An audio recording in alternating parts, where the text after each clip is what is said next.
Are you looking for some brand new prog metal? Are you tired of the same old, same old? Do you wish that Haken continued on with the Affinity and Awake and Aquarius style? Do you wish that Leprous was just a little bit heavier nowadays and not just repeating their own shtick? Well, this one might be for you because some of those nomenclatures fit for that. Sometimes they do, sometimes they don't, but it is always a very interesting time. So you know what? Let's just dive into this one.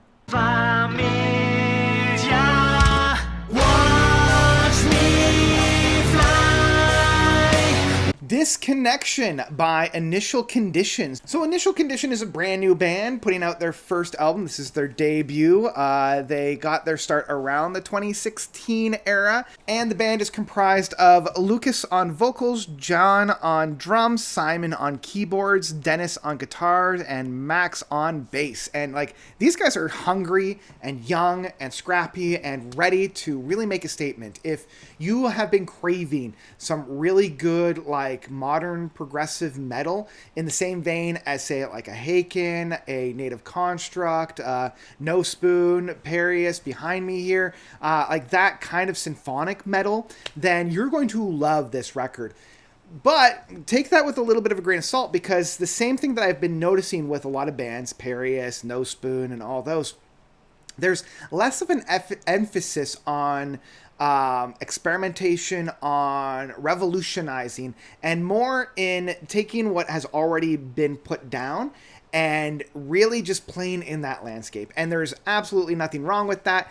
And luckily on this case, unlike bands like No Spoon, which I still love very, very dearly, but you could see the DNA and there's almost a copy and paste of the influences. You can't necessarily say that on here. Like, there is definitely different styles and definitely, like, the DNA is found on there, but there's enough originality that's found on this record and within this band that I can give it a pass. The trade-off, though, is that what No Spoon, Parius, and some of those other bands were doing, they are very memorable. You know, they have catchy hooks. They have those very powerful statements, even though some of them are like, oh, that's a Dream Theater lick, or oh, that's a Haken lick, or whatever be the case. Within this one, the stay power is less, but the originality is more, if that kind of makes sense. That's the trade-off for this band. And I almost would rather have it this way, because at least they're doing something new, they're doing something exciting. When they're playing in that same kind of landscape of, say, like the first 3 Haken records, the first 4 Leprous albums, what Parius is doing, what No Spoon is doing, in that very symphonic, very big, progressive metal landscape. And I want to get my criticisms of this record out of the way first, because I've already kind of touched upon that. The first is that there's no immediacy within this record in terms of the catchy hooks. You know, like, there are moments on here that I love, I groove to, but after the needle's been lifted off of this record, I can't really remember too much of what's going on. I just remember having a very good time while I'm in this record. Consequentially, because of that, the length feels long. You know, like, this album is only an hour long, like an hour and 8 minutes long.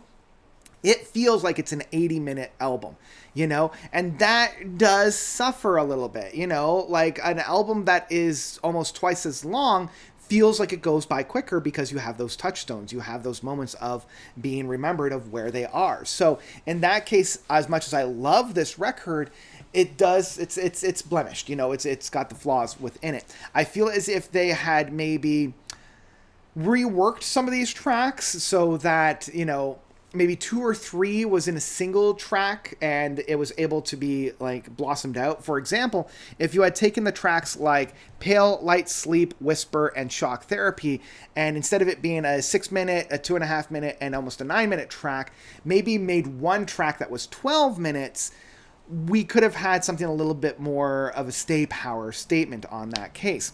But with that all being said, let's get into things that I love about this record, because there's a lot to love.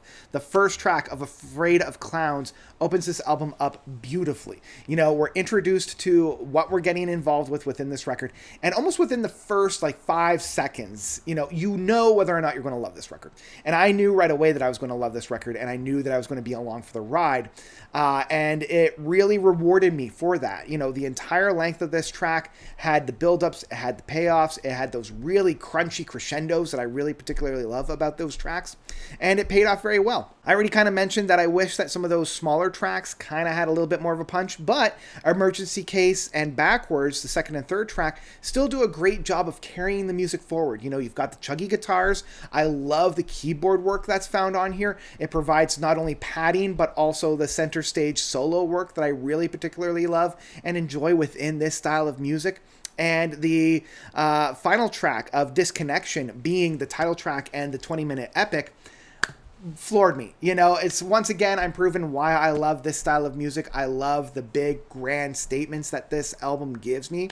I do wish that the 20-minute length was a little bit more justified in having a brilliant payoff, like something from the Jacob Reverge. I hate going back to Jacob because he's the star performer of this year. When progressive metal has so many 20-minute epics, I wanted something to kind of set this guy alone, you know, to really set this one apart from all the contemporaries that we had around it. And I didn't quite feel it. You know, I did feel like these guys are young, scrappy, and hungry, but I think this also leads to the inexperience. And I'm not saying this is a bad thing. If anything, this is a good thing and it works to their advantage, but I think they needed to get this out so that they could put out a masterpiece to follow this one up, because I know they've got the juice.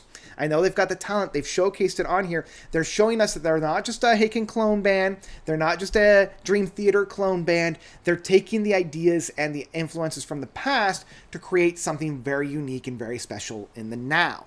And that is what I love about this style of progressive metal music. I think the one thing that really sets these guys apart from, you know, their contemporaries is that one of the influences, and I was shocked to see that he wasn't even in the band, is Christian Brun. For those of you that don't know Christian Brun, he had his own solo album or solo albums under the Chris name. So City of Lights, Days of Summer Gone.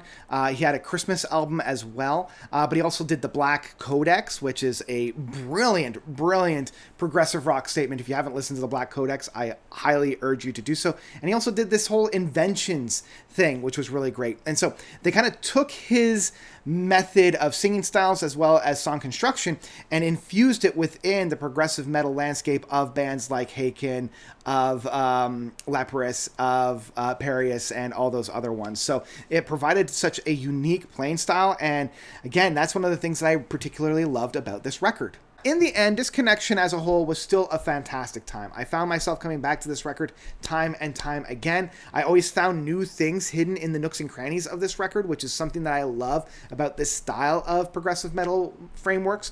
And yeah, I think this band has a very, very bright future. You know, I really think that these guys have some really good things behind them to give them a really good future in front of them. So yeah, my final rating for this album will be Disconnection by Initial Condition is an album that I would absolutely pick up in physical format.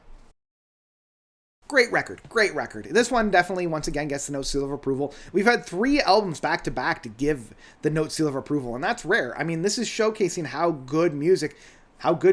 how amazing the music has been within the 2025 landscape. So yeah, well done, boys. I can't wait to see what you've got in store in the future. Yeah. Great time. That's what I've got for Initial Conditions Disconnection. What did you guys think about this record? Did you love it? Did you hate it? Whatever you thought, please let me know by commenting down below. And that's where I'm going to leave you for today. So I want to thank you all so much for watching. As always, you guys are definitely the best. And until next time, notes out.